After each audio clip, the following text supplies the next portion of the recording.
Hello everyone, welcome back to my channel. Today I'm gonna share about a book which is very close to my heart. When I first witnessed a death in my family, I was just 19 and honestly I didn't knew how to respond. But as I was looking around myself, all my friends and family were crying as if they already knew how to respond. I don't know why I wanted to ask somebody that is there any other way to respond to this situation? But I didn't found anyone who could answer this question. Because obviously people don't talk about death until it happens. They don't prepare for it. And after reading this book, I got to know that we can prepare for our death too, just like we prepare for any journey, any exam, or anything in our lives. It's just about conscious living. There was a question deep seated in my heart that if creator has made both birth and death, then why people only celebrate birth? Why not death? Is death not part of life? Or we are just living our lives out of ignorance and playing blame games? Now, I remember a story in my Hindi subject when I was in maybe 6th 7th class, where a newly married man dies just after 2 days of his marriage, and all the villagers were blaming the woman whom he was married with, that she was very unlucky for him. He died so early. But only one person was enjoying that situation, and you will not believe, it was the man's father.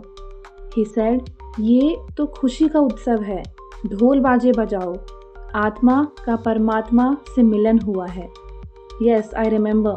This was the exact line in that story. And at that time, I thought, okay, one can respond like this too. Also, as I was looking at my mother's dead body, I was thinking that her body is lying right in front of me, but she is no more. My whole life I thought she was that body, and it all intrigued me so much that I had to investigate death on my own. So here are 5 learnings from this book. First, death is a fiction created by ignorant people. Death is the creation of the unaware, because if you are aware, it is life, and life alone, moving from one dimension of existence to another. People don't die.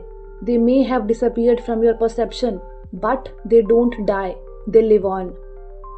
Just like we learned in B.K. Shivani's book, everything is energy, vibrating at different frequencies.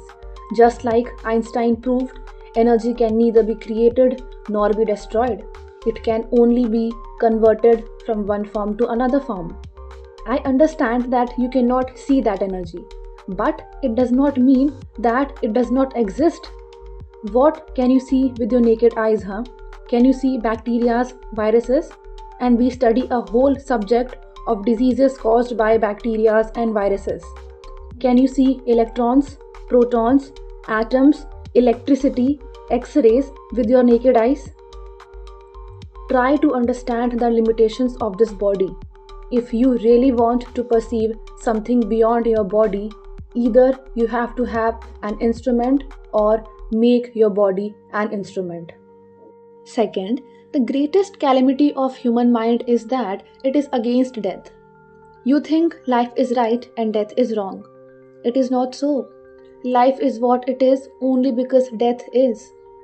Even now, in some cultures, death is held as something that is to be celebrated, not mourned. A river always happens between 2 banks, but you are standing on the right bank and say, I don't like the left bank. It should disappear. If the left bank disappears, the river also will disappear. The right bank also will disappear. If the right bank has to be there, the left bank also has to be there. It is like, could there be light without darkness? One who does not embrace death will not know life at all. If you sit here saying, I don't want to die, All that will happen is you will not live.